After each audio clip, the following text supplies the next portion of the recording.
దీనంతటికి కారణం ఏంటి? భద్రత. అసలు ఈ భయం ఏంటి? దీన్ని చూసా దాన్ని చూసా కాదు. ఈ వాస్తవాన్ని మనం ఎందుకని ముఖాముఖి సందర్శించలేకపోతున్నాం? అసలు ఈ వాస్తవాన్ని సందర్శించడం అనేది ఈ వర్తమానంలోనే సాధ్యమవుతుంది. అసలు వాస్తవం నుంచి పారిపోతున్నాం. అది మన ముందుకొస్తే మనం దాన్ని తట్టుకోలేకపోతున్నాం. ఆ వాస్తవాన్ని ముందుకు రానివ్వట్లేదు. పలాయనం చేసేస్తున్నాం, పారిపోతున్నాం. మనం ఒక చక్కని వల తయారు చేసుకున్నాం అంటాడు. అనేక కల్పనలు తెలుసున్న జ్ఞానంతో అనేకం కల్పించేసి ముసుగు మీద ముసుగు వేసేస్తున్నాం అనమాట. అంటే తప్పించుకోవటం అనమాట. ఇదంతా కూడా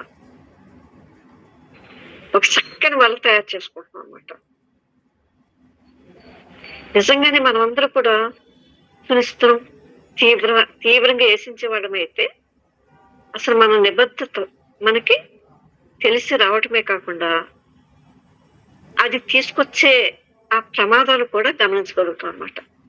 అది ఎటువంటిదైనా సరే, క్రౌర్యం, హింస, దుస్సహస్థితి, ఇవన్నీ తెలుసుకోగలుగుతాం అన్నమాట. మనం ఎలా చుట్టబడిపోయినా చూసే కేవలంగా అనమాట. ఆ డొంక అంత డొంక ఉంది మన లోపల. అంటే ప్రతిదీ నిబద్ధత, భద్రతలో నిబద్ధత.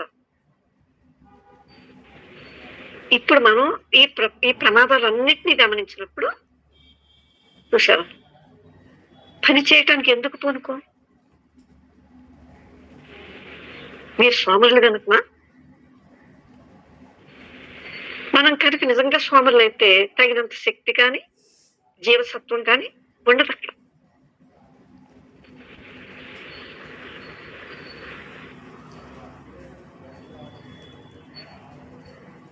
మన కళ్ళ ఎదురుగండా ఏదో పాము గాని లేకపోతే తేలో మంటో గుంటో ఉందనుకోండి, ఆ స్థూల ప్రమాదం నుంచి తప్పించుకునేదానికి అవసరమయ్యే శక్తి మనకి తక్షణమే ఆ చూసిన వెంటనే సమకూరుతుంది కదా.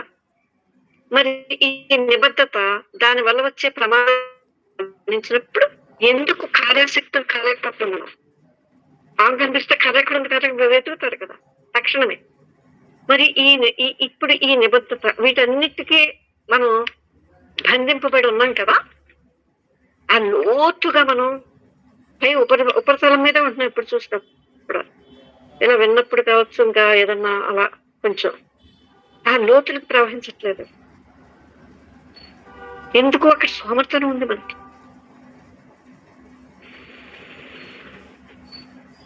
వ్యక్తిగత భద్రత ఉంది కదా మన దగ్గర. ఆ సోమర్థనం వల్ల భద్రత వచ్చేస్తుంది. సరే, మన పట్ల మనకు చూపు లేదు, మనకు మనం తెలియం. అందుకే భగవాన్ నిన్ను నువ్వు తెలుసుకోయా, దైవం అంటే తర్వాత చూద్దాం అనే మాట. అంటే మన వ్యక్తిగత భద్రతకి ముప్పు వచ్చేస్తుందని తెలిసినప్పుడు ఏమీ చేయకుండా మనం ముసుగు కూర్చుండిపోతాం ఎక్కడైనా.